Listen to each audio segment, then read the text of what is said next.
नमस्कार। उदय India digital में आप सबको तहे दिल स्वागत है। और आज हम एक special debate uniform civil code पे करने जा रहे हैं, क्योंकि धारा 370 हटाई जा चुकी है। राम मंदिर का निर्माण हो रहा है और अब लगता है देश में समान नागरिक संहिता, जिसको हम यूसीसी या यूनिफॉर्म सिविल कोड के नाम पे जानते हैं, उसको लाए जाने का भी रास्ता साफ हो रहा है। आज भोपाल में प्रधानमंत्री नरेंद्र मोदी ने इस बात का संकेत दिया है। उन्होंने साफ तौर पर कहा कि एक ही घर में दो कानून कतई नहीं चल सकता है। कि यूनिफॉर्म सिविल कोड के नाम पर ऐसे लोगों को भड़काने का काम हो रहा है। आप मुझे बताइए, एक घर में परिवार के एक सदस्य के लिए एक कानून हो, परिवार के दूसरे सदस्य के लिए दूसरा कानून हो, तो क्या वो घर चल पाएगा? क्या कभी भी चल पाएगा क्या? फिर ऐसी दोहरी व्यवस्था से देश कैसे चल पाएगा?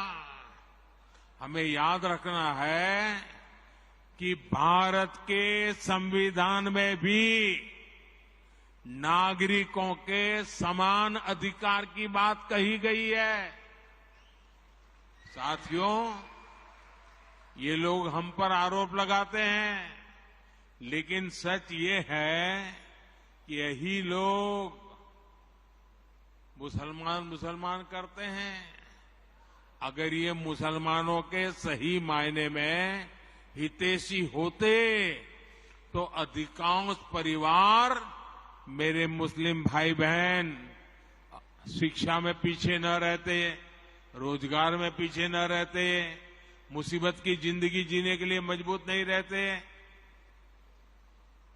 और सुप्रीम कोर्ट ने बार बार कहा है, सुप्रीम कोर्ट डंडा मारती है, कह रही है कॉमन सिविल कोड लाओ, लेकिन ये वोट बैंक के भूखे लोग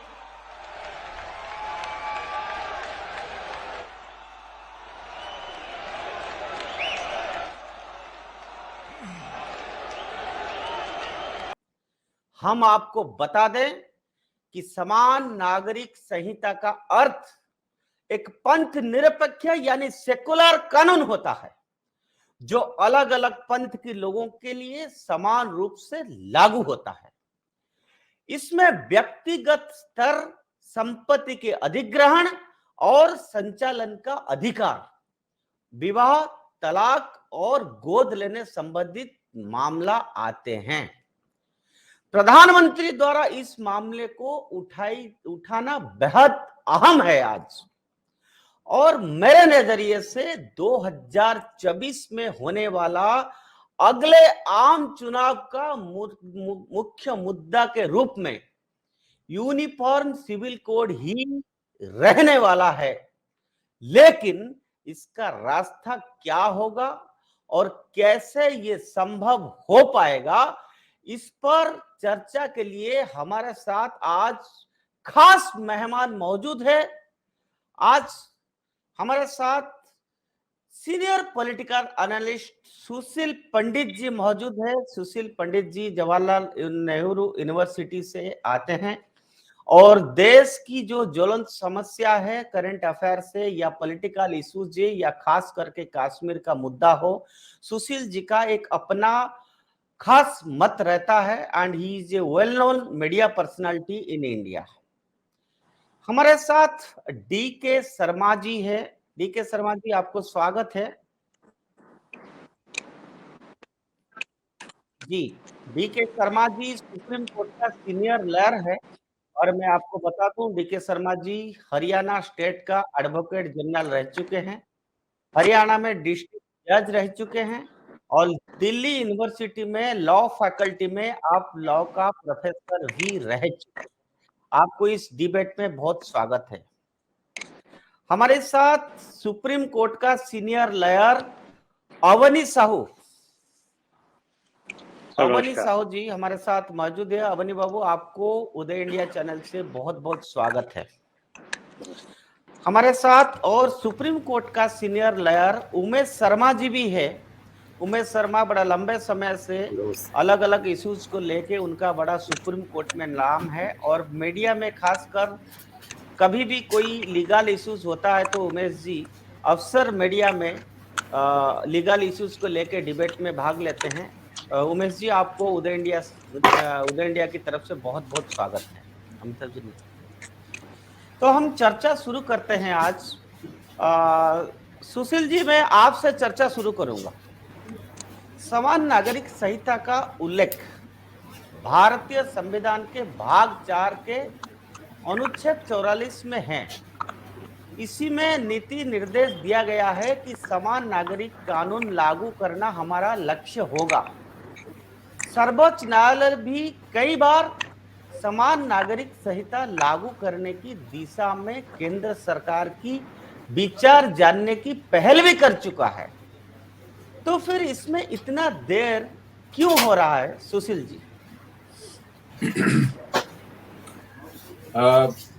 दीपक जी, मैं आपको और अपने सभी इस चर्चा में भाग लेने वाले साथियों को नमस्कार कहता हूं, और आपके दर्शकों को भी। जी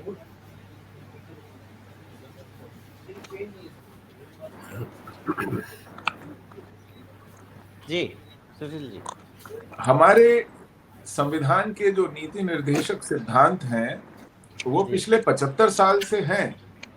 जी अब उनमें से एक पर थोड़ा नजर दौड़ाई गई है और चर्चा हुई है, जी तो पूरा देश बड़ा उत्सुकता से सुन रहा है, देख रहा है, प्रतिक्रिया दे रहा है।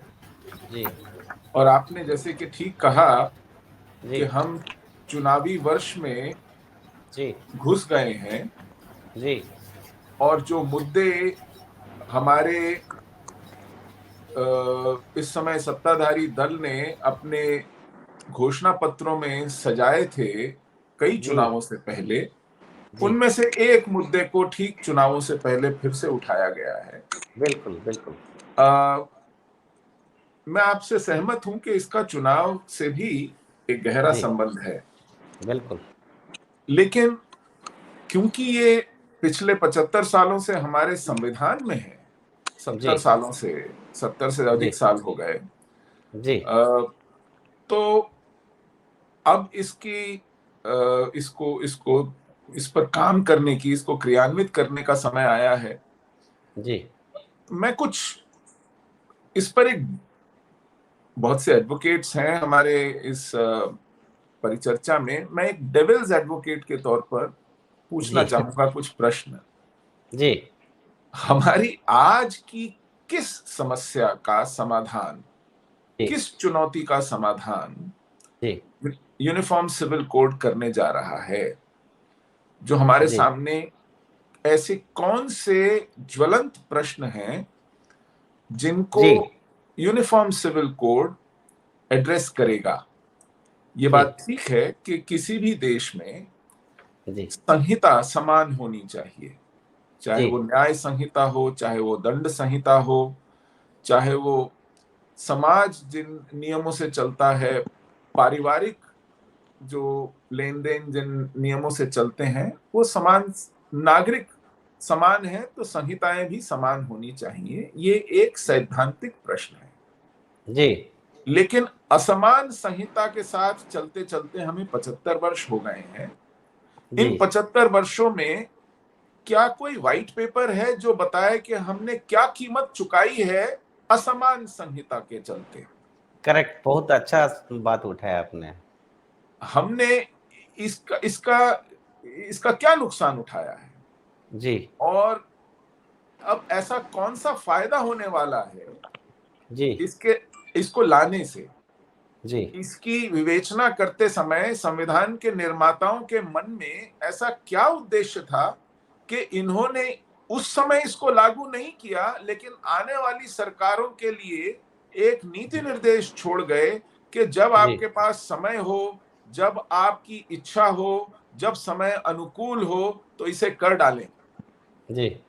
ऐसी क्या बात थी कि जवाहरलाल नेहरू ने हमारे पहले प्रधानमंत्री महाशय ने 1956 में हिंदू जी। कोड बिल तो लाया, जी लेकिन उस समय किसी अन्य समुदाय के लिए जी एक कोड बनाने की प्रश्न पर वो ये कहकर टाल गए कि अभी समय नहीं आया है। वो कौन सा समय आना था जो अब आ गया है, तब नहीं आया था। जी तो इस पर एक बहस, एक विवेचना आवश्यक है, और वो राजनैतिक पैंतरेबाजी और भाषणबाजी और जुमलेबाजी से ऊपर उठकर होनी चाहिए। जी वो एक गंभीर चर्चा होनी चाहिए, जी और उसमें जो भी हमारा लक्ष्य है वो ईमानदारी से बताया जाना चाहिए। जी इस पर बिल्कुल। मुझे कुछ संशय भी है दीपक जी, जी कि बोलिए। कानून तो हम बना देंगे। हमने जी बाल विवाह विरोधी कानून भी बनाया है, हमने दहेज विरोधी कानून भी बनाया है। जी ये सामाजिक कुरीतियों से लड़ने के कानून है ना, जी जी और सबको समान स्तर पर देखने के कानून है। जी जिन्होंने कुरीतियां और कुपरंपराएं चला रखी थी, उनको उनसे हटाने के कानून है। जी हमने उन पे कितनी सफलता पाई है कानून बनाने के बाद, जी और उनका कितना पालन करवाया है, इसकी भी विवेचना आवश्यक है। जी और मूल प्रश्न ये है कि क्या कानून बनाकर हमने ईमानदारी से उन्हें लागू किया है?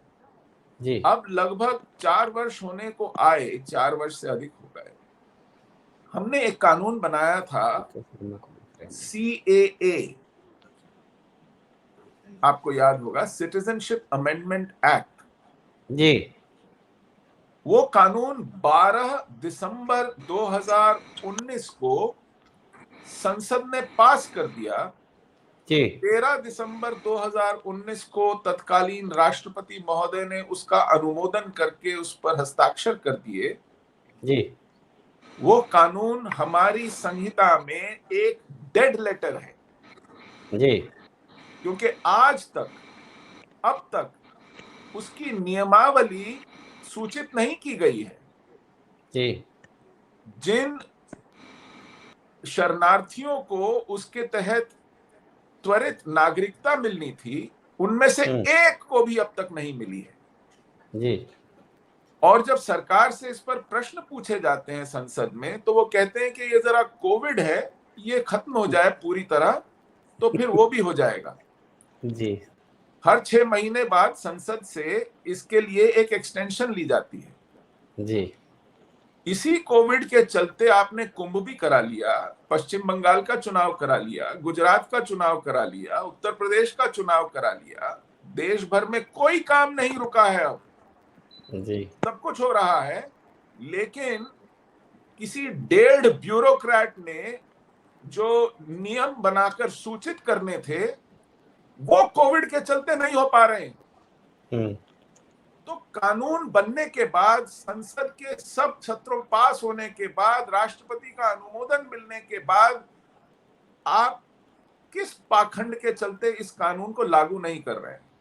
जी तो सरकार का विषय है सुशील जी, लेकिन आज हम यूसीसी मैं पे ये अगर प्रश्न पूछ रहा हूं, तो क्या कानून बना देना, अभी तक तो जी खैर कानून भी नहीं बना है, आप कानून भी बना दें, उसके बाद आप क्या कर लेंगे? जी क्या करना चाहेंगे? जी क्यों नहीं करेंगे और कैसे करेंगे? बिल्कुल, ये सरकार के लिए प्रश्न है। 3 तलाक पर कानून बनाने के बाद क्या उसकी विवेचना हुई है कि उसका जमीन पर, धरातल पर क्या प्रभाव पड़ा है? आज भी प्रधानमंत्री जी ने 3 तलाक के ऊपर बोला है कि ये जो कितने है लोग जेल गए हैं? क्या 3 जी तलाक बंद हो गए हैं? तो हमें, मैं ये नहीं कह रहा कानून नहीं लॉ, बनाने सरकार ने लॉ तो बना है ना सुशील जी, लॉ तो बना दिया ना, वो तो ज्यादा बिल्कुल बिल्कुल, वही कहा, CAA एंड भी इट लॉ विल बन टेक गया है, टाइम टू 3 बी तलाक भी लॉ इम्प्लीमेंटेड। बन गया है। लेकिन इस पर एक विवेचना, एक दृष्टिपात होना चाहिए कि क्या लॉ 75 बनाना साल लग गया काफी लॉ है। बनाने में, जब तक तो इसको इम्प्लीमेंटेशन में भी टाइम लगेगा ही। मैं वही मानता कह हूं रहा कि हूं कि वो समय लगता है, क्यों लगता है, इम्प्लीमेंटेशन में कहां रुकावटें हैं, इच्छा शक्ति की कहां कमी है, और इम्प्लीमेंटेशन होने के बाद भी धरातल पर उसकी क्या प्रतिक्रिया, क्या परिणाम है, इस सब की विवेचना होनी चाहिए। जनता को, देश को पता चलना चाहिए कि केवल कागजी खाना पूरी कानून बनाने की होती है या उसके आगे कुछ उसका प्रभाव होता है, और जिन अमिताभ जी उद्देश्यों को से पूछते बना हैं है इस क्या बारे उन में। उद्देश्यों की पूर्ति होती है, कितनी होती है, ये ये जानना भी सुशील जी, आवश्यक है। बिल्कुल ये बात अमिताभ जी को पूछते हैं। अमिताभ जी, सुशील जी ने बड़ा अहम सवाल उठाया कि नियम तो बना लेकिन इम्प्लीमेंटेशन होने में टाइम क्यों लग रहा है। अगर ये नियम सरकार ने चुनाव का मुद्दा बनाएगा, इम्प्लीमेंट नहीं करेगा, तो वही दुर्दशा इसके साथ भी होगा, यूसीसी के साथ। आप क्या कहेंगे अमिताभ जी? धन्यवाद दीपक जी। मैं सुशील जी के अमिताभ जी, मैं आपने बाद में ज्वाइन किया, मैं भूल गया था। अमिताभ सिन्हा जी सीनियर लॉयर है सुप्रीम कोर्ट के, आपने बाद में ज्वाइन किया, आपको उदय इंडिया में बहुत स्वागत है। आप बताइए, सुशील जी ने जो सवाल खड़ा किया है, आप उस पर क्या कहेंगे अमिताभ जी? मैं सुशील जी ने एजेंडा सेट कर दिया आपके इस कार्यक्रम का, और उसमें उन्होंने परिचय में ही कहा कि इसमें कई सारे वकील हैं, लेकिन मैं डेविल्स एडवोकेट हूं। तो अब देखिए, डेविल्स एडवोकेट यदि कोई है तो इसका मतलब है कि मेरी आवाज क्लियर नहीं है? हाँ, अब आ रहा है, ठीक। तो डेविल्स एडवोकेट के पास बड़ी सारी लिबर्टी होती है, बड़ी स्वतंत्रता होती है। वो उसने पहले ही जब माहौल बना दिया, तो चाहे उसका कुछ भी कह ले, नैतिक अनैतिक सब जायज है, क्योंकि और मैं तो सुशील जी की विद्वता और उनके पांडित्य का मैं बहुत ज्यादा प्रशंसक हूँ। तो इसलिए मुझे अच्छा लगा कि आपके इस कार्यक्रम में मैं सुशील पंडित जी के साथ हूँ, ये मेरा सौभाग्य है। अब मैं आता हूँ मैं आता हूँ विषय पर। सुशील जी ने जो एजेंडा तय किया, मैं उसी से आगे बढ़ता हूँ। उन्होंने कहा कि इसे क्या पालोगे, नंबर 1। नंबर 2, 26 नवंबर 1949 को जब ये तृतीय प्रारूप इसका संविधान में मान लिया गया, संविधान 26 जनवरी को हुआ, लेकिन 26 नवंबर 1949 को ये जो नीति इसमें directive principle of state policy. आपका आवाज में थोड़ा डिस्टर्ब आ रहा है। अभी ठीक है क्या? नो, अभी ठीक है? हाँ, चलेगा, चलिए। ये नेटवर्क की समस्या है। अभी इस पर भी एक बार ट्राई पे भी कार्यक्रम करिए। तो विषय यहाँ ये जो 26 नवंबर 1949 को जब ये अंतिम रूप से मान लिया गया भारतीय संविधान में एक हिस्सा, directive principles of state policy, तो उसके बाद उसमें बहुत सारा समय गुजरा है, इसलिए ये बात बिल्कुल सही है।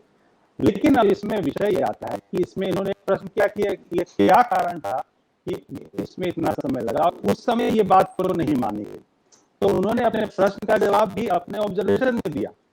उन्होंने कहा कि एक ऐसा कैरेक्टर था उस समय, मैं क्षमा चाहता हूँ, आपके बहुत बड़े बौद्धिक कार्यक्रम में कुछ नाम को उतनी गरिमा से नहीं ले सकता, क्योंकि यह मेरा मानना है कि गांधी और नेहरू नाम के 2 जीव हुआ करते थे उसमें, और उन्होंने भारत के साथ जितना अन्याय करना किया, उसमें सुशील जी ने जो धीमा एक उसमें दिया है कि हिंदू कोड बिल तो आया, समान नागरिक संहिता की बात नहीं।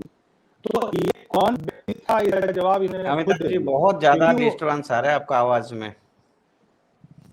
एक मिनट, आप एक काम करिए अमिताभ जी, थोड़ा सा आपको इसको साउंड ठीक करिए, मैं तब तक आपके पास आता हूँ 2 मिनट में। दूसरा, आप थोड़ा सा इसका नेटवर्क ठीक करिए, जाइएगा मत आप। शर्मा जी, डीके शर्मा जी नहीं है? ठीक है। उमेश जी, आप बोलिए अमिताभ जी। मैं अभी आवाज ठीक है? आप चलेगा, बोलिए बोलिए। क्षमा करिएगा कि ये मेरे नियंत्रण से बाहर का विषय है। यहाँ पर आपकी आवाज तो एकदम क्लियर है। तो गांधी और नेहरू नाम के 2 जीव थे उस समय उपस्थित भारतीय राजनीतिक परिप्रेक्ष्य में, और उन्होंने हर की वजह से जो बहुसंख्यक यहाँ की आबादी थी हिंदू, उनको एक तरीके से किनारे किया गया और में डाला गया एक एजेंडा, और उसी तहत ही ये हिंदू को। अमिताभ जी, आवाज आपका बिल्कुल फट रहा है, टोटल आवाज फट रहा है आपका। 1-2 मिनट में आप 2 मिनट थोड़ा ठीक करिए, मैं तब तक उमेश जी से बात लेता हूँ। उमेश जी, उमेश शर्मा जी। जी। सुशील जी ने जो सवाल उठाया कि लॉ तो बन जाता है लेकिन इम्प्लीमेंट नहीं होता है। और दूसरा बात यह है कि जो यूसीसी का बात आज फिर से प्रधानमंत्री जी ने कहा है, उसकी आप उसके ऊपर बताइए कि क्या सिर्फ इलेक्शन का एजेंडा है और नहीं, क्या ये देश के लिए जरूरी है, आप बताइए। देखिए, आप गौर करेंगे 1956 में हमारा हिंदू कोड बिल बन गया जी। 56 में जो भी बाइगेमी की कंप्लेंट, जिसमें कि डाइवोर्स का प्रोविजन किया गया, जो कि हिंदू समाज के लिए नया था, और हिंदू जी। समाज ने, चूंकि ये संविधान के अंतर्गत कानून बनाया गया, तो माना। जी। तो जो अभी आर्गुमेंट चल रहा है कि आप हमारे पर्सनल लॉज में इंटरफेयर नहीं कर सकते, वो काउंटर आर्गुमेंट है उसका। मैं भी डेविल्स एडवोकेट की तरह बोल रहा हूँ कि जी। जो दूसरा समाज कह रहा है कि आप हमारे पर्सनल लॉ में नहीं बोल सकते, तो हिंदू समाज ने भी उसको एक्सेप्ट किया। तलाक जी। शब्द, डिवोर्स का कोई कंसेप्ट ही हमारे हिंदू संस्कृति में नहीं था, जी। और न कोई शब्द था, आप गौर करेंगे। जी। उसको छोड़ते हैं। एक चीज और मैं बताना चाहूंगा दर्शकों के लिए कि हम यूनिफॉर्म सिविल कोड की बात तो कर रहे हैं, हमारा क्रिमिनल कोड तो पहले ही यूनिफॉर्म है। जी। अगर आप सिविल कोड पे कहते हैं कि हमारा पर्सनल लॉ के नाम पर सिविल कोड अलग करवा दीजिए, तो आप अपने हाथ कटवाइए, कोड़े खाइए। जो विरोध करते हैं वो आइए, अपना शरिया कानून लेकर आइए, पर्सनल लॉ पे मत रखिए, तो क्रिमिनल पे भी अलग कर लीजिए। तो वहां तो हाथ नहीं कटवाना, पत्थर से नहीं मरना है, वहां हमारी कानूनी प्रक्रिया में आना है। तो पूरे देश के लिए एक कानून अगर बनाया जा रहा है, ये चलो बीजेपी का एक इलेक्शन मैनिफेस्टो में ये बहुत सालों से चल रहा है, और 3 मुद्दा से एक प्रमुख मुद्दा है बीजेपी का। हाँ, इस सरकार ने जो मुद्दे थे उन पर कार्रवाई किया है, इम्प्लीमेंट किया है, जैसा आपने बताया कि राम मंदिर बना, और 370 यूसीसी भी उसी एजेंडे में था, अब आ गया है। तो यहाँ अगर हम अपने जो आर्टिकल 44 को पढ़ेंगे, जिसमें लिखा है कि स्टेट शैल इंडिवर, तो 75 साल में इंडिवर ही तो कर रहे हैं, हम क्या कर रहे हैं? नहीं उमेश जी, वो अपोजिशन, वो जो आज ये लोग कह रहे हैं ना कि ये इंडिपेंडेंस खत्म हो जाएगा बाकी धर्मों की, इसके बारे में बताइए। बिल्कुल नहीं खत्म होगा। इसका काउंटर आर्गुमेंट ये है कि हमारा देश, नेशनल इंटीग्रेशन हमारा बढ़ेगा, सभी एक कानून के अंतर्गत आ जाएंगे। पर्सनल लॉ का लेकर इसके पहले जो सुप्रीम कोर्ट में केस आया था, जिसमें कि हिंदू ने बाइगेमी की थी और वो मुसलमान बन गया कन्वर्ट होके, जब उस पर मुकदमा चला, तो वो एक दाव पेच का खेल अब खत्म हो जाएगा। अब सब लोग यूनिफॉर्म है। और एक बहुत ही गंभीर बात है, हमारे ही संविधान में आर्टिकल 14 है। 14 कहता है कि सभी राज्य के सामने सभी लोग बराबर हैं। तो जो मुसलमान औरतें हैं, उनका तो आपने अधिकार छीन रखा है। हिंदू औरत के पास के पति ने जैसे ही दूसरी शादी की, उसको अधिकार आ गया उसको 494 में इम्प्लीकेट करने का, उसको सजा 7 साल के दिलाने का। लेकिन मुसलमान औरतों के पास तो ये अधिकार है ही नहीं, वो हमने छीन रखा है। तो ये कहीं ना कहीं हम जो हमारा समानता का अधिकार है, अनुच्छेद 14, उसका हम वायलेशन कर रहे हैं, कहीं ना कहीं कर रहे हैं। इसलिए अब आर्टिकल 14 को नजर में रखते हुए अगर बीजेपी ने इस बात को कही है, और ये महत्वपूर्ण है, चूंकि उन्होंने अपने प्रधानमंत्री ने अपने कार्यकर्ताओं की मीटिंग में बोला है, इसका मतलब मैसेज दे रहे हैं कि आप इस पर काम करना शुरू कीजिए। तो ये इलेक्शन मैनिफेस्टो रहा होगा, लेकिन अब ये एक रियलिटी में ट्रांसलेट होता दिखाई दे रहा है। अब यूसीसी भी बना हुआ है, अभी मान लेते हैं डेड लेटर है, अभी बिल्कुल सही है, रूल नहीं बनाए। ब्यूरोक्रेसी हमारे यहाँ देश में अलग ढंग से चलती है, सरकार कहीं जाती है, ब्यूरोक्रेसी उसको सपोर्टेज करने की भी कोशिश करती है, कुछ भी करने की कोशिश से होता रहा है। कानून बन गया तो सुशील जी ने कुछ खास एलिगेशन लगाया, उसके ऊपर बाद में चर्चा करेंगे, आएंगे। लेकिन अवनी साहब जी, आप भी सुप्रीम कोर्ट की सीनियर लॉयर है और यूसीसी को लेके आपने शुरू से इन्वॉल्व है, तो आप बताइए, अभी ये जो प्रधानमंत्री जी ने आज फिर से इस बात को उठाया है, इस सीरियसनेस है और इम्प्लीमेंटेशन लॉ नहीं हो रहा है जो सुशील जी ने कहा है, आप बोलिए, आपका क्या कहना है इस विषय पे? सर नमस्कार। ये जो 1955-56 में जो हिंदू लॉ लेके आए थे, उसी टाइम में मुस्लिम इतना एजुकेटेड नहीं थे। This is the right time, many are being educated for the last 10 years, they are highly educated now, because directive principle of state policy में part 4 of the constitution it has been said that article 44 there shall be uniform civil code. उसके बाद judgment आया 1985 में सावानू case में, supreme court judgment जब दिए उसके बाद मेरे को याद है 1987-88 में I was student of law in law faculty and justice Chandrachud, YV Chandrachud जो थे present chief justice of India का father was the chief justice of India, retire होने के बाद bar council of India trust एक यूनिफॉर्म सिविल कोड का ऊपर to draft the uniform civil code एक कमिटी बनाए थे under the headship of justice Chandrachud, YV Chandrachud. उन्होंने एक बढ़िया से एक आई मीन बना के दिए थे, जरूरी है यूनिफॉर्म सिविल कोड बनाने के लिए, ये गवर्नमेंट को दिए थे लेकिन गवर्नमेंट एक्सेप्ट नहीं किया था, अभी तक ऐसा ही है। लेकिन this is the right time to bring a uniform civil code because why should the minority should feel, I mean, very you are minor, they should all educated, there should be one law for everybody, for marriage law, for property law, for everything we should have a uniform civil code. They are also citizens of this country, it will be accepted by the people at large, majority they accept, but the vote bank politics jo karte the pehle jo party वगैरह थे, I mean just to suppress these particular minority community, उनको uneducated vote bank politics करके appeasement policy करके उनको दबा के रखे थे।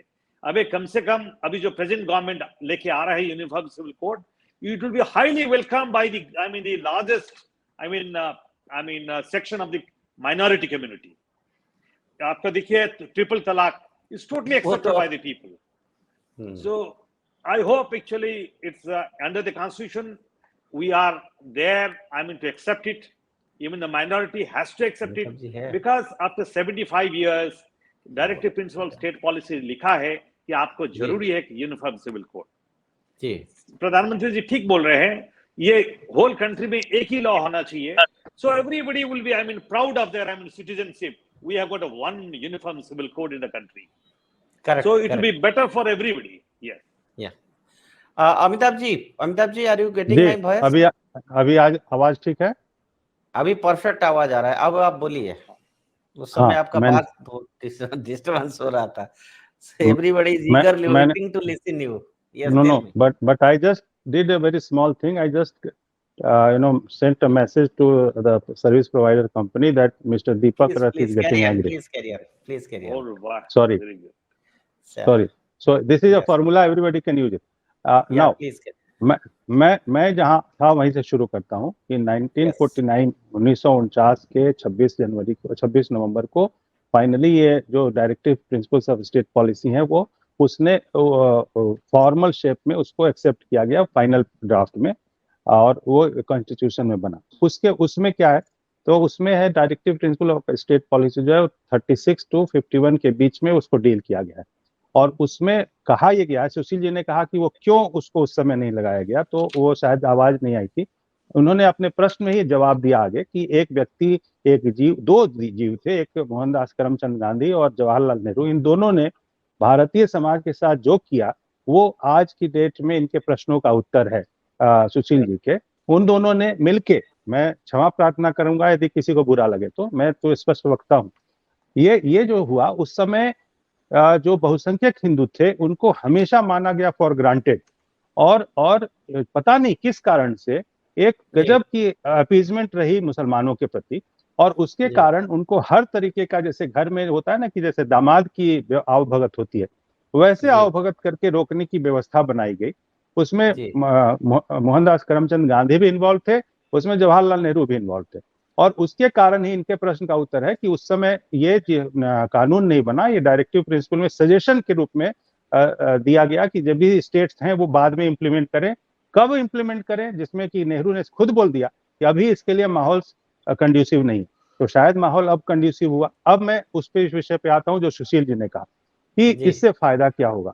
देखिए, जो अभी हमारे मित्र जो हैं डलनेट काउंसिल, उन्होंने कहा कि इससे दो चीजें होंगी। एक तो सबसे पहली चीज क्या है कि जो इक्वालिटी इंश्योर होगा, बिल्कुल सही बात है, कोई भी कानून जाने न जाने लेकिन इतना तो समझता है उसको समझा, उसके समझ में है हर नागरिक के कि देश का संविधान हर के समानता की गारंटी देता है, और यहाँ पर अपने सेल्फ कंट्राडिक्शंस हैं, स्वयं विरोधाभासी है संविधान के अनेक चीज। उसमें से directive principles of state policy का जो 44 है वो ये जो कहता है कि समान नागरिक संहिता लाओ, और उसको कहीं अभी तक किसी ने गंभीरता से नहीं लिया।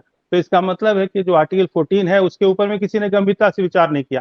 कम से कम कभी भी इसको एक कहते हैं ना कि देर से ही सही लेकिन कम देर आए दुरुस्त आए। अब कम से कम एक विषय बना है इसमें की चर्चा शुरू हो रही है, एक बहस है। और मैं तो ये मानता, हेलो, हाँ बोलिए।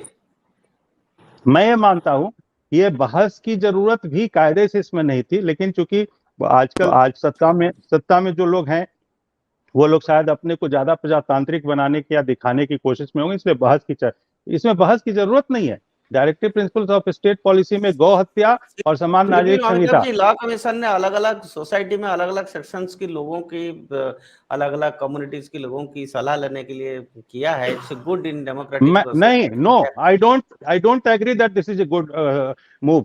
ये एक directive principle of state policy का सब्जेक्ट है, और उसको स्टेट चाहे गवर्नमेंट ऑफ इंडिया चाहे पार्लियामेंट चाहे तो सीधा उसको इंप्लीमेंट करना चाहिए, नंबर 1। नंबर 2, उसमें कोई डिबेट की जरूरत नहीं है। लेकिन हाँ, मुझे ये जरूर कहना है इसमें कि इसमें यदि कोई क्लॉज लगाना भी है तो एक्सेप्ट करना नहीं है। या तो तुम कॉमन सिविल कोड एक्सेप्ट करो, या पर्सनल लॉज जो है वो सेपरेट मानो, जैसा कि आईपीसी में भी कहते हैं कि क्रिमिनल लॉ भी शरिया के हिसाब से मुसलमान करेगा। मैंने आपके एक पहले प्रोग्राम में भी कहा था कि यदि किसी कोई मुसलमान है और एक हिंदू है, यदि दोनों मिलकर कोई अपराध करते हैं तो हिंदू को आईपीसी के साथ ट्रीट करो और मुसलमान को शरिया से करो। यदि कि उसने किसी का मर्डर किया है तो उसको शरिया के हिसाब से उसको पत्थर मार के मारो, उसका हाथ काटो, उसका आंख निकालो।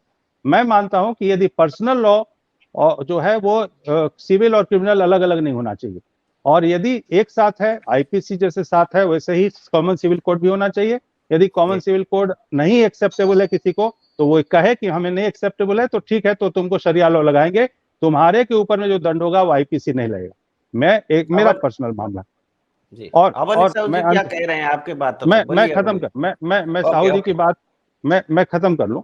और लास्ट मैं इतना ही कहना चाहता हूं कि जो सुशील जी ने चिंता दिखाई, इसका सबसे बड़ा एक लाभ मिलेगा कि जो पूरे जनसंख्या अनियंत्रित हो रही है भारत में, और एक तरीके से पूरे देश में जो एक मुसलमानों की जनसंख्या में तेजी से एक विस्फोट की स्थिति है और असंतुलन हो रहा है जनसंख्या का, उस पर इससे एक सीधा नियंत्रण होने की संभावना है। हालांकि उसमें कड़ाई की भी जरूरत है, वो will power national political will say तय होगा सरकार की, लेकिन इसका प्रोविजन बन जाएगा उसके बाद। बिल्कुल। अवनी साहू जी बोलिए, क्या आपका क्या? ये देखिए, द एजुकेटेड मास जो है माइनॉरिटीज में, they are very educated, they will accept it.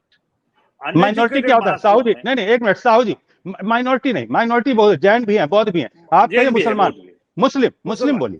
ठीक है। ये गलत बात, मुस्लिम बोलिए। मुस्लिम पहले मदरसा में एजुकेशन नहीं मिलता था, मदरसा धीरे धीरे चला के उसको खत्म करके अच्छा एजुकेशन देना चाहिए। अब एजुकेशन स्टार्ट हो गया है, मुसलमान के लिए बहुत अच्छा एजुकेशन स्टार्ट हो गया। उन्हीं लोगों में अभी समझ गए हैं, अभी ये कानून ये जो कर रहे हैं, आई मीन कांग्रेस पार्टी जो करते थे, कोई भी हमारा इम्पीचमेंट पॉलिसी करता है, हमारा वोट बैंक का पॉलिटिक्स हमको डिस्ट्रॉय करने के लिए करते थे। अभी कम से कम मोदी जी हमारा अच्छे के लिए कर रहे हैं। They all accepted it now, they will accept it now. Good. So Sushil ji, एक छोटा सा साहू जी से मैं विनम्रता से पूछना चाहता हूं कि इसके लिए कितना साल और देते हैं जिसमें उनको समझाया जा सके? नहीं, कोई जरूरत नहीं है, आप इम्प्लीमेंट करिए, इमीडिएटली लॉ इम्प्लीमेंट करिए, इम्प्लीमेंट करके जब समझना नहीं है तो उसको कोई नहीं, कोई इधर उधर की बात नहीं, मत करिए, सीधे करिए, इम्प्लीमेंट करिए, सीखेंगे वो लोग। ट्रिपल तलाक का अभी बैन हो गया, ये अपने इम्प्लीमेंट हो रहा है। अभी right to maintenance for the minor, I mean particular the Muslim, 125 CrPC में भी ले सकते हैं। वो सब आहिस्ता आहिस्ता सब यूनिफॉर्म सोल कोड लेके आ जाने से इम्प्लीमेंट होते रहेगा।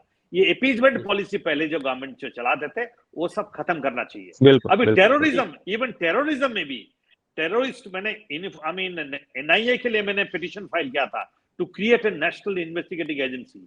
जब माइनॉरिटीज इन्वॉल्व थे, पर्टिकुलरली मुस्लिम इन्वॉल्व थे टेररिज्म में, उनके लिए कानून को, पुलिस को भी, सीबीआई को भी इन्वेस्टिगेशन के लिए नहीं देते थे। कम से कम एनआईए आने के बाद सबके खिलाफ में अभी तक टेररिज्म नहीं है। आप देखे होंगे 2008 में गली गली में टेररिस्ट चलता था, अभी सब खत्म है, धीरे धीरे सब खत्म होगा।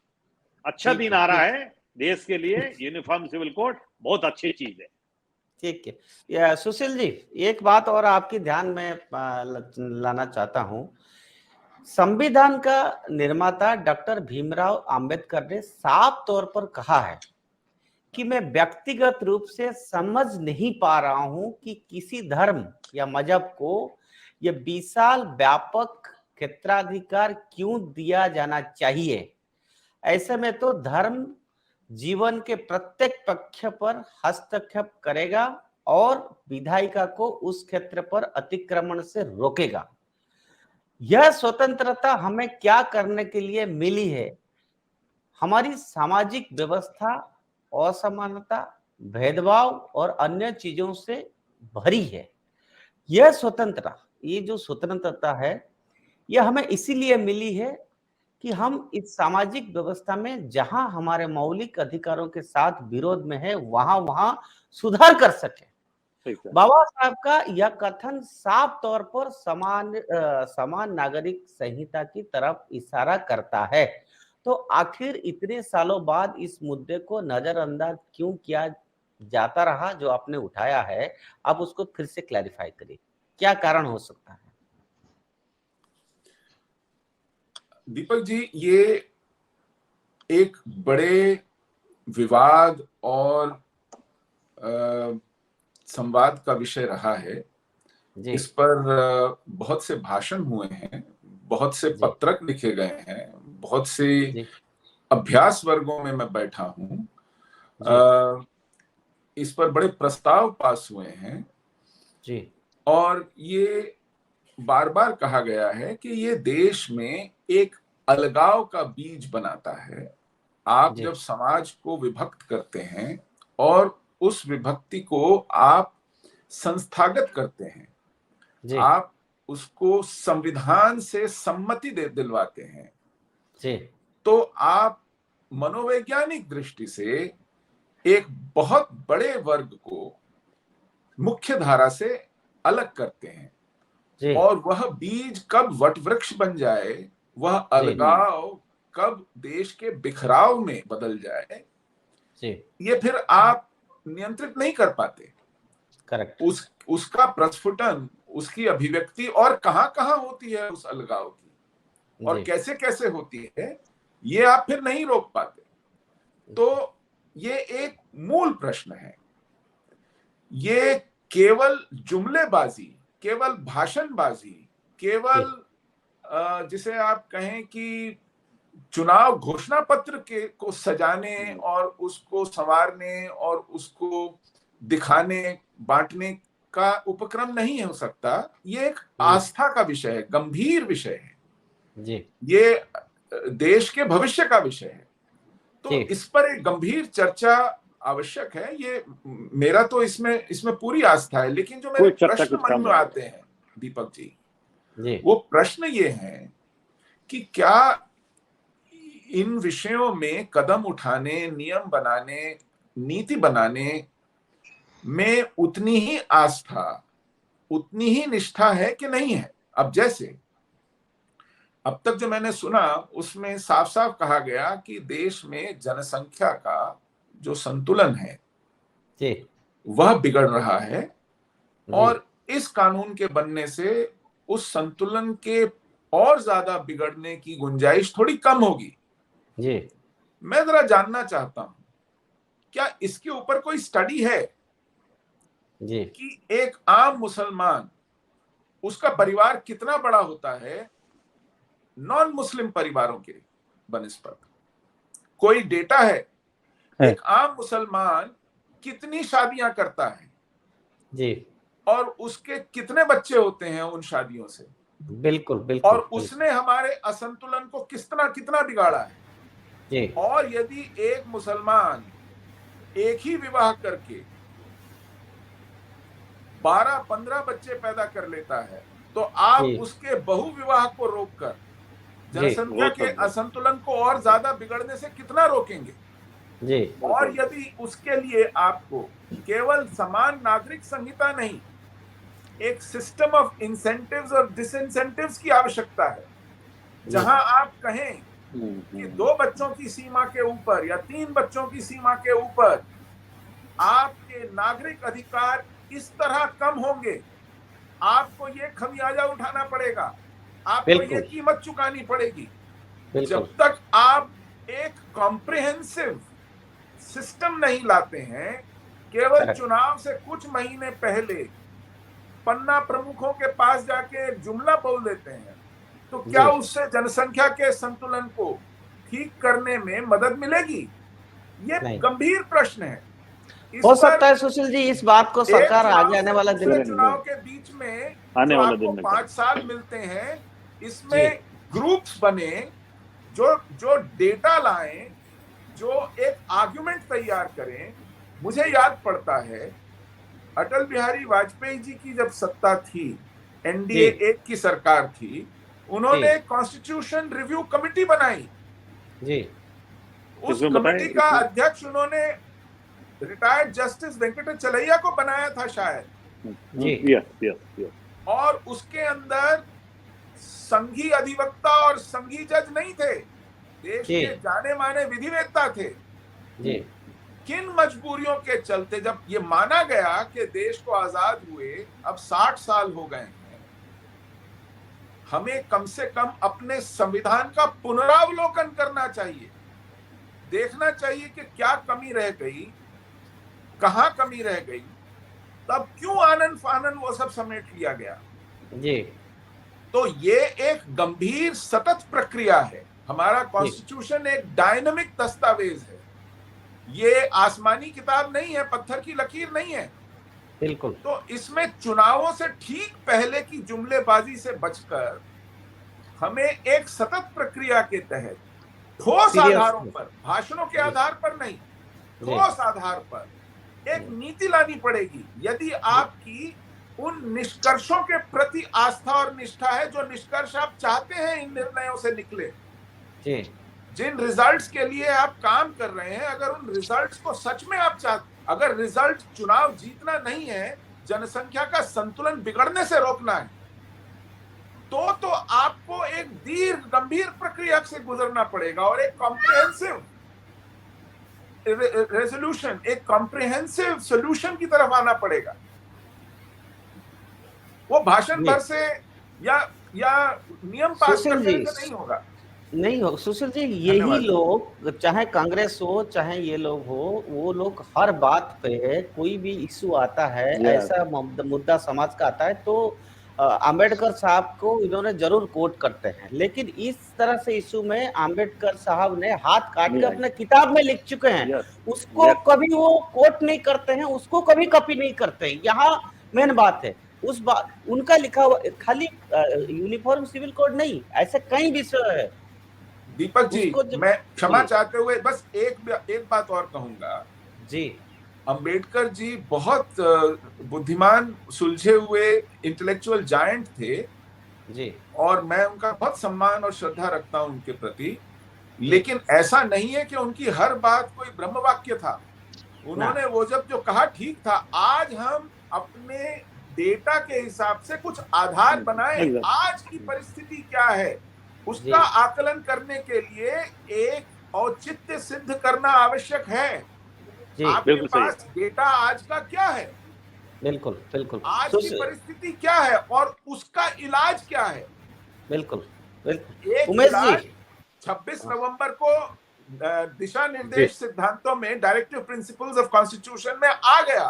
क्या 1900 आज 70-72 साल बाद वो उतना ही रेलेवेंट है? क्या उसमें कुछ और जोड़ने की आवश्यकता है, उसको और रिफाइन करने की आवश्यकता है? एनालाइज किया जा सकता है, करेक्ट, वो किया जा सकता है। लेकिन मैं तो ये कह रहा था सुशील जी कि कम से कम इनको जो सूट करता है इतना ही पॉइंट एक्सेप्ट करते हैं, जो सूट नहीं करता है वो उसको रिजेक्ट कर देते, उस बात को बोलते नहीं है।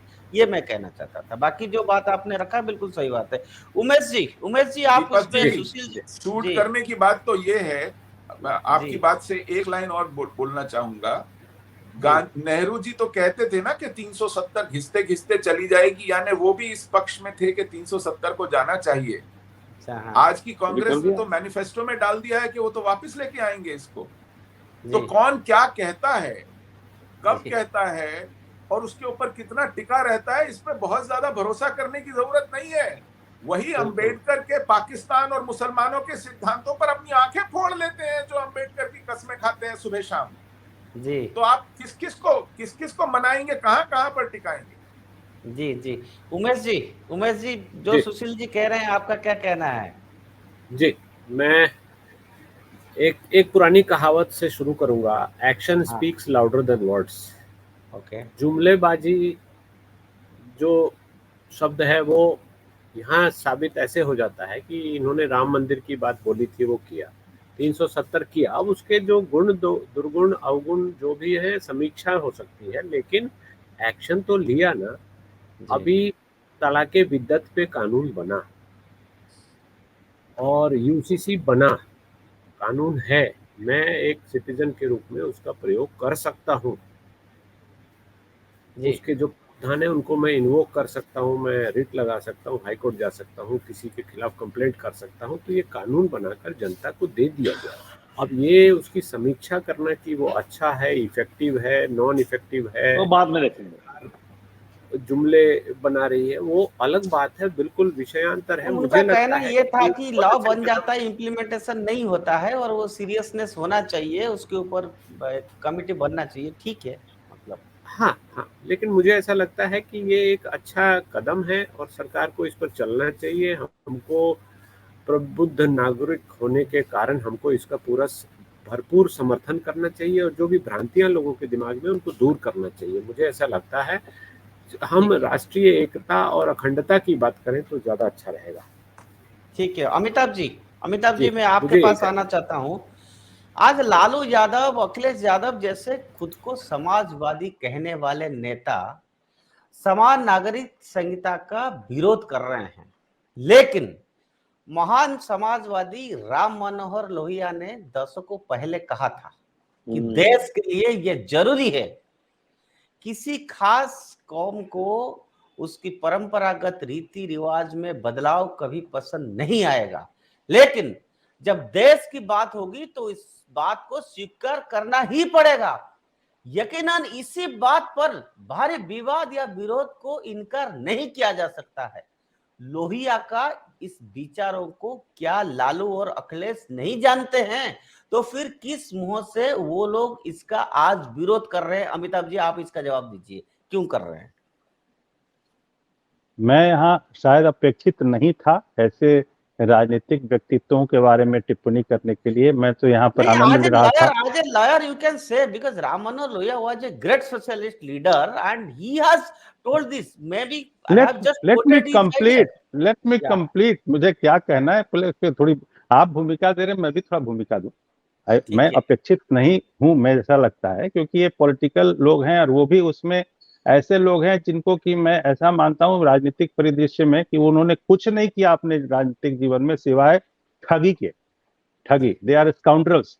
इसलिए वो तो जो भी करेंगे उसके बारे में चर्चा करना अपना समय का नुकसान करना है। मैं तो सुशील जी की बात के बारे में जानना चाहता था। देखिए, राम मनोहर लोहिया के कोई फॉलोअर हैं क्या?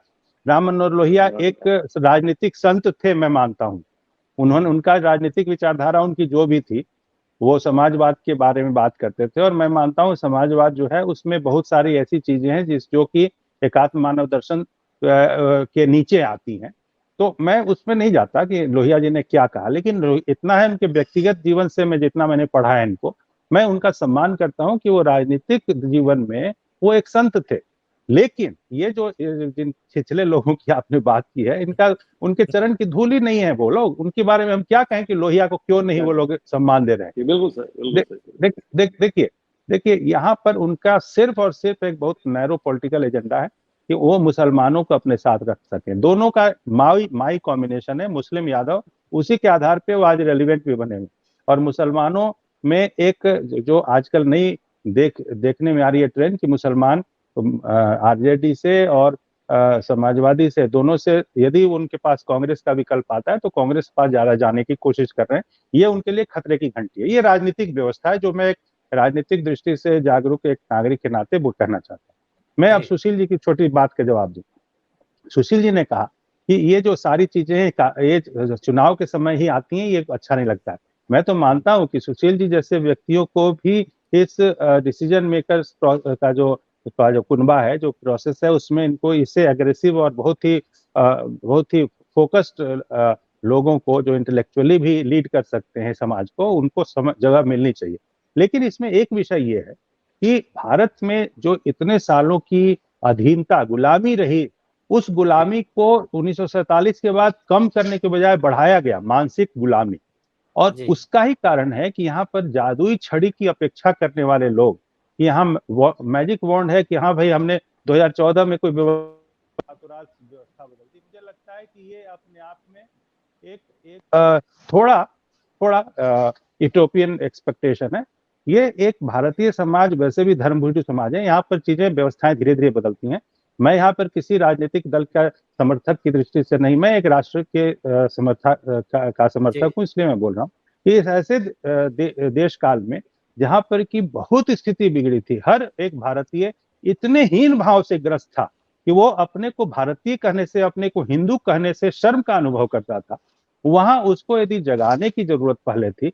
जब एक बार हिंदू जगह है, भारतीय जगह है, न सिर्फ देश में, दुनिया में, तो अब धीरे धीरे व्यवस्थाएं बदलेगी। और जो अब manifestation of that confidence is coming slowly and day by day, उसका नतीजा है कि चीजें और तेजी से इंप्लीमेंट होंगी। और दूसरी जो बात शुरू पहले हिस्से में सुशील जी ने कही थी कि सीएए में क्या हुआ, वो ऐसे ही हर ब्यूरोक्रेटिक मूवमेंट की वजह से रुका हुआ है।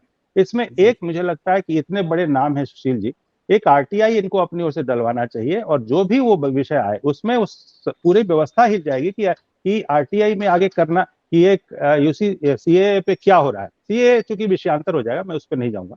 अब जैसे इसी बात में जनसंख्या नियंत्रण में ही जैसे मैं बात करूं, इन्होंने एक प्रश्न किया कि क्या एक पत्नी से कितने बच्चे पैदा करेगा मुसलमान। और कितने शादी कर रहे हैं, कितने नहीं, कितने शादी करें। मान लिया कि 16 बच्चा एक पत्नी से पैदा करता है, तो 4 से 16 64 हो गया ना। तो कम से कम 64 की जगह 16 तो होता है कम से कम, समान नागरिक संहिता से कम 1/4 तो बचा। नंबर 1। नंबर 2, जो मैं आप अभी भी लिबरल ही हैं सुशील जी, मैं तो आपसे वो पूछा कर रहा था कि ये सब कोई बात ना हो कि उसको इंसेंटिव्स और डिसइंसेंटिव की करो। नहीं, वो जरूरी नहीं है। ये होना चाहिए कि 2 चिल्ड्रन पॉलिसी, जो नहीं करेगा उसको अंदर डालो, उसको अंदर डालो। अभी चर्चा, अमिताभ जी, ये भी तो चर्चा हो रहा है कि 2 बच्चा से ज्यादा जिसका होगा इलेक्शन नहीं लड़ सकता। ये चीजें सारा आएगा आगे। मैं कुछ और कहना चाहता हूँ कि यदि कोई 2 चिल्ड्रन पॉलिसी के बाद यदि इम्प्लीमेंटेशन होगा, अगला स्टेज में ये होना चाहिए, यदि दो बच्चे से ज्यादा पैदा करेगा तो दंडात्मक कार्रवाई हो उसके सामने। ये एक व्यवस्था यदि बनेगी ना, तो मैं चाहता हूँ, मैं समझूंगा कि सुशील जी के तरीके के निर्णय देश में होने लगे हैं। लेकिन उसमें थोड़ा समय लगेगा। मुझे लगता है 2024 के बाद ऐसी स्थिति आएगी कि कुछ नहीं। अभी तो शुरू हो रहा है। अभी तो ये अंगड़ाई है आगे, और लड़ाई है। उमेश जी, सुप्रीम कोर्ट भी बार बार जो है समान नागरिकता संहिता जो यूसीसी की वकालत कर चुका है। 1985 में भी शाहबानू मामले में तलाक में एक मुस्लिम महिला के अधिकारों के संबंध में सुप्रीम कोर्ट ने कहा है कि संसद को एक समान नागरिक संहिता की रूपरेखा रेखांकित करना चाहिए। यही एकमात्र जरिया है जिससे कानून के समक्ष राष्ट्रीय सद्भाव और समानता की सुविधा प्रदान की जा सकेगी। इसके अलावा सितंबर 2019 में भी सुप्रीम कोर्ट कह चुका है कि भारत में अब तक यूनिफॉर्म सिविल कोड लागू करने की कोई कोशिश नहीं की गई है, जबकि संविधान निर्माताओं ने अनुच्छेद 44 में नीति निर्देशक तत्वों के तहत उम्मीद जताई थी कि भविष्य में ऐसा किया जाएगा। अदालत के इस रुख के बावजूद देश में बनने वाली सरकारों ने यूसीसी को टालता रहा। तो क्या अब यह माना जाए कि राष्ट्रवाद की वकालत करने वाली भाजपा के शासनकाल में ये काम पूरा हो सकता है? उमेश जी। जी, इसके साथ 2 केस और उमेश जी बोलेंगे इस पे, और उसके बाद अवनी जी भी आप बोलेंगे, फिर 5 मिनट में चर्चा हमारा खत्म होगा, जी समय हो जी गया। जी जी 2 और केस है जो बड़े उल्लेखनीय हैं। सरला मुदगल का केस है जिसमें सुप्रीम कोर्ट ने कहा था, बाद में लिली थॉमस के केस में भी सुप्रीम कोर्ट ने कहा था, और अभी दिल्ली हाई कोर्ट की जस्टिस प्रतिभा सिंह ने भी बहुत कठोर शब्दों में कहा कि आप बताइए आप क्यों नहीं बना रहे हैं। और जी देखिए, चूंकि लेजिस्लेटिव डोमेन अलग है, कोर्ट लॉ नहीं बना सकती, कोर्ट लॉ का इम्प्लीमेंटेशन कर सकती है या रिव्यू कर सकती है।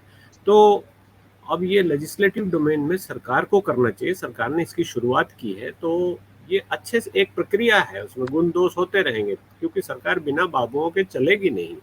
वो एक लेजिस्लेटिव कमिटी के यहाँ जाएगी, एक एक्सपर्ट ग्रुप बनेगा, मंत्रालय में फर्स्ट रीडिंग होगी, सेकंड रीडिंग होगी, थर्ड रीडिंग होगी, उसके बाद डिबेट में आएगा, फिर पब्लिक ऑब्जेक्शन आएंगे। वो एक लेजिस्लेटिव प्रक्रिया है, और 120-30 करोड़ लोगों को ध्यान में रखते हुए एक स्टैंडर्डाइज्ड कानून बनाना है हमको जी जी संविधान के पैरामीटर के अंदर। तो ये जी प्रक्रिया चल रही है, खुशी की बात है। और मैं तो इसी बात से खत्म करूंगा अपनी बात को कि action speaks louder than words. तो हम देखते हैं कि ये सरकार जो जो कर रही है। अवनी साहू जी आप बताइए। देखिए जी, हमारा एक लॉ कमीशन ऑफ इंडिया है, जी बहुत बार ये रिकमेंडेशन दे दिया कि यूनिफॉर्म सिविल कोड लाना चाहिए। अभी जो लॉ कमीशन बोला एक्चुअली पब्लिक ओपिनियन और एक बार लेना चाहिए, जरूरत नहीं है।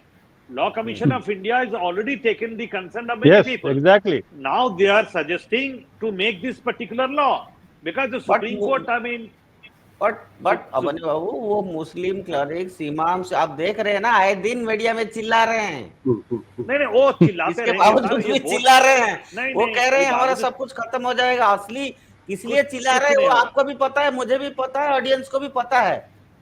सर। लेकिन आप हर एक देखिए ना किस मुस्लिम, तरह से क्रोकोडाइल टीयर्स। हर एक ये वो मुस्लिम लोग कंट्री हैं, में, मैं बीच में बोलूंगा, ये वो लोग हैं सर, जो यूएपीए कानून में भी कहते थे कि हमारा एक गुमराह हाँ, बच्चों को फंसाया जा रहा है। एग्जैक्टली। आप ध्यान रखिएगा। ये देखिए सर, देखिए एक मिनट है, जी ये देखिए एवरी फैमिली, मुस्लिम फैमिली में भी 50% बिल्कुल सपोर्ट में रहेंगे, 50% अपोज करेंगे, क्योंकि बिल्कुल, हमने 3 मेजॉरिटी तलाक ये में भी सपोर्ट देखा करेंगे, है। क्योंकि ये 3 तलाक में भी देखते हैं, इसके लिए मुस्लिम के लिए अच्छा है, ये यूनिफॉर्म सिविल कोड अच्छा है उनके लिए। एक बेटा बेटी को बराबर देखते हैं, अभी एजुकेटेड हो गए साहब, पहले एजुकेशन नहीं था। ये जो मद्रासा वाले वोट बैंक पॉलिटिक्स कर रहे हैं, गलत ये गलत जो लालू वगैरह सब कर रहे हैं, देश विरोधी है सब, ये जी। देश विरोधी कानून कर रहे थे। अभी सब देश के लिए सब आ जाएंगे, वापस आएंगे। देख रहे हैं पाकिस्तान में क्या हो रहा है, एक rich people only govern the country, and they're finishing the poor people. They are in the street now. Now people of Muslim of India realize this is the law Modi is doing very good for us, this is for their betterment, they are coming for a good citizen. Sushil ji Sushil ji, मैं आपसे ये जानना चाहूंगा, ये vote bank politics आज भारत में हर पार्टियां कर रहा है, अपने अपने तरीके से कर रहा है। हाँ, करेंगे।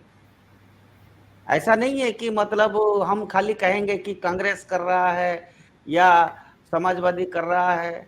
मैं किसी का नाम नहीं ले रहा हूं, लेकिन हर कोई वोट बैंक को अपने अपने तरीके से यूज कर रहे हैं। और क्या आप मानते हैं कि ये भी जो यूसीसी अभी आ रहा है चुनाव के समय में, जैसे मैंने कहा कि 2024 का मुद्दा आज सेट कर दिया पीएम ने, क्या इलेक्शन इशू होगा, क्या आप उसको, मेरे बात में सहमत है? हाँ, मैंने आप ही की बात को आगे बढ़ाया कि चुनाव का मौसम आ गया है, तो ये मुद्दे अब आएंगे, और हमारे प्रधानमंत्री, हमारी सरकार और ये जो पार्टी जिसकी ये सरकार है, वो भी चुनावी मैदान में चुनाव जीतने के लिए है जी। तो चुनाव जीतने के लिए जो कुछ आवश्यक होता है वो किया जाता है, करना चाहिए। इसमें तो कोई पाप पुण्य का हिसाब किताब नहीं है जी। लेकिन इशू ये है, लेकिन आपने बड़ा जो आपने सुशील जी जो कहा कि क्या कोई स्टडी है, तो आप सरकार के सामने कुछ सजेशन रखना चाहते हैं क्या कि इसके ऊपर एक कमेटी बनना चाहिए, जो स्टैटिस्टिक्स, जो आंकड़ा होना चाहिए, जो मुस्लिम की एक मुस्लिम। देखिए दीपक जी, आज से कोई 15 वर्ष पहले जी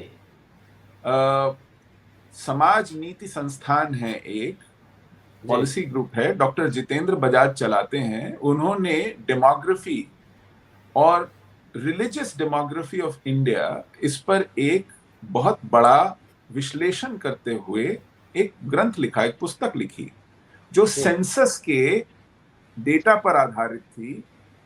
पिछले दशकों में अलग अलग सेंससेस में भारत में जनसंख्या के अनुपात में क्या परिवर्तन आ रहा है, उसका विश्लेषण था। और ये जिले स्तर पर जाकर, डिस्ट्रिक्ट लेवल पर जाकर के उन्होंने प्रोजेक्शंस किए और कहा कि अगले 50 वर्षों में हम एक विभीषिका होती देख रहे हैं जी।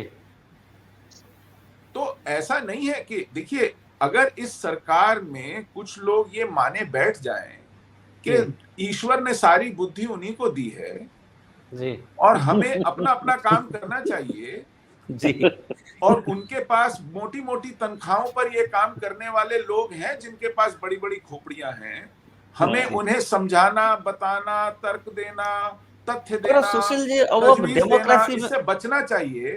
तो आप क्यों चाहते हैं कि आपके पैनल में बैठे बुद्धिजीवी लोग अपना वक्त खराब करें, उनको अर्जियां लिखें, उनको जाके बोले ऐसा करिए वैसा मत तो अमिताभ जी ने अच्छा बोला ना कि एक आरटीआई करिए, आपने इतना अच्छा सजेशन दिया। आरटीआई पता है साहब, ये हमें मालूम है। हर 6 महीने बाद संसद में जाके क्या बोलते हैं कि हमने क्यों नहीं दिए अभी तक नियम।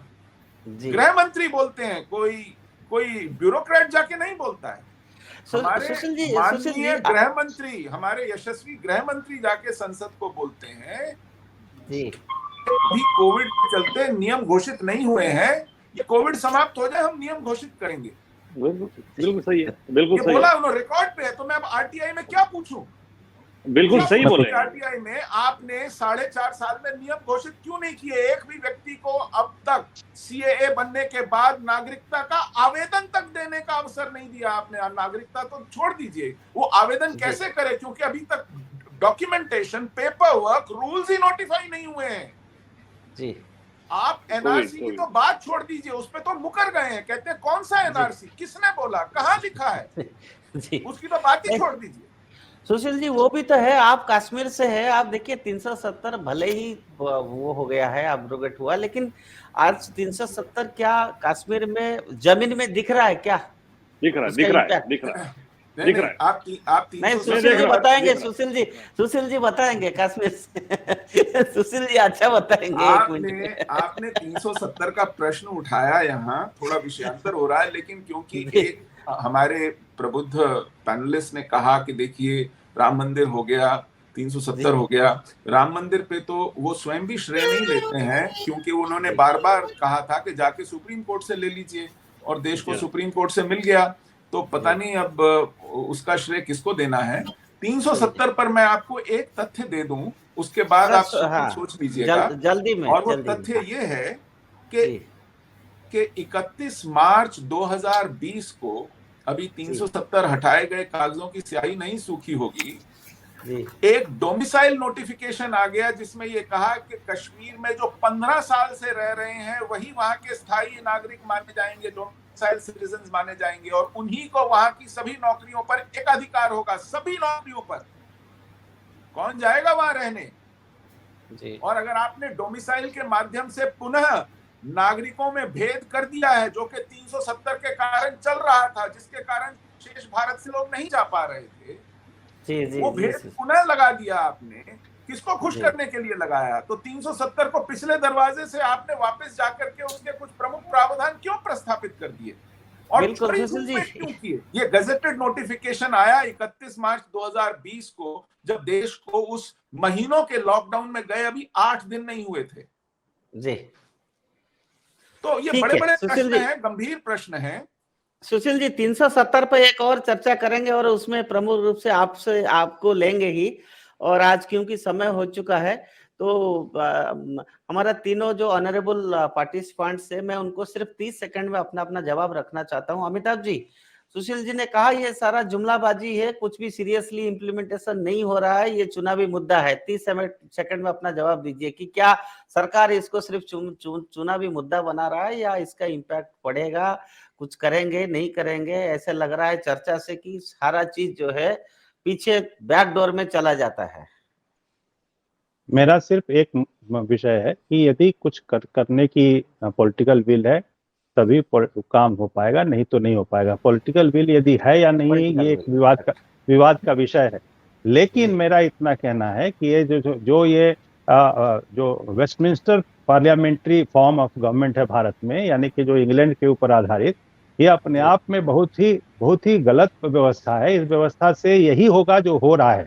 यहाँ पर वोट बैंक की पॉलिटिक्स होगी और चुनाव जीतने के लिए बहुत सारी चीजें करनी पड़ेंगी, लेकिन उसमें से भी कुछ यदि सही और सकारात्मक दिशा में कदम उठाने की कोशिश है तो उसका सम्मान होना चाहिए। अब मैं अंतिम बात, एक सुशील जी को जैसे उन्होंने कहा आरटीआई में हमें ये जवाब मिलेगा, तो आरटीआई का एक आर्ट है जो आपको भी पता होगा कि उसका फ्रेमिंग ऑफ क्वेश्चन क्या हो। फ्रेमिंग ऑफ क्वेश्चन ये करिए कि ये जो कोविड की वजह से, जिसको मैं चाइनीज फ्लू बोलता हूँ, मैं कोविड नहीं बोलता हूँ, चाइनीज फ्लू की वजह से जो रुकावट आई थी वो चाइनीज फ्लू अभी है या खत्म हो गया? यदि है तो वो कब तक होगा? नहीं, ये प्रश्न आरटीआई का प्रश्न मैं फ्रेम करके सुझाव दे रहा हूं उनको। और यदि नहीं है तो इसका कब तक इम्प्लीमेंटेशन होगा? ये इसके बाद सरकार फंसेगी कि यदि चाइनीज फ्लू है या नहीं है, से प्रश्न शुरू किया जाना चाहिए उसके परिप्रेक्ष्य में। अवनी जी, आप 30 सेकंड में प्लीज अपना उत्तर रखिए, समय बहुत हो चुका है, प्लीज एडिट कर दीजिएगा। एक बार कानून बनने से कानून चलता रहेगा, कोर्ट उसको मानना पड़ेगा और लोग भी मानेंगे। ये जरूरी नहीं है कि टालते रहेंगे। ठीक है, उमेश जी 30 सेकंड में अपना बात कंप्लीट करिए। ये अच्छी शुरुआत है और जो भी चीजें आएंगी तो जनता को मिला है अधिकार, उस अधिकार का प्रयोग करेंगे जी। तो आज का चर्चा बड़ा थोड़ा सा लंबा रहा, लेकिन मैं समझता हूँ हमारा जो ऑडियंस है और हमारा जो इंटेलेक्चुअल पार्टिसिपेंट्स है, बुद्धिजीवी है, जैसे सुशील जी है, अमिताभ जी है, अवनी जी है, शर्मा जी का थोड़ा कम्युनिकेशन डिस्टर्बेंस हो गया, तो हम समझते हैं कि आप लोगों की बात सरकार के सामने रहा कि हम आशा करते हैं कि सरकार इसका जुमलाबाजी की तरह ना लेके इस लॉ को बनाए और उसको इम्प्लीमेंटेशन में सरकार ज्यादा ध्यान दे, ऐसे आप सबका कहना है। और इस डिबेट का फीडबैक भी हम चाहेंगे, हमारा जो रेस्पेक्टेड ऑडियंस है, व्यूअर्स है, हम उनसे अपना इस चर्चा का निष्कर्ष क्या है और उसमें उनका फीडबैक क्या है वो हम जरूर वेट करेंगे। इसी के लिए आज के लिए इतना है और उदय इंडिया से जुड़ने के लिए आप सबको बहुत बहुत धन्यवाद। हमारा सारा ऑनरेबल पार्टिसिपेंट्स को मैं उदय इंडिया की तरफ से बहुत बहुत तहे दिल धन्यवाद दे रहा हूँ। धन्यवाद। धन्यवाद। नमस्कार।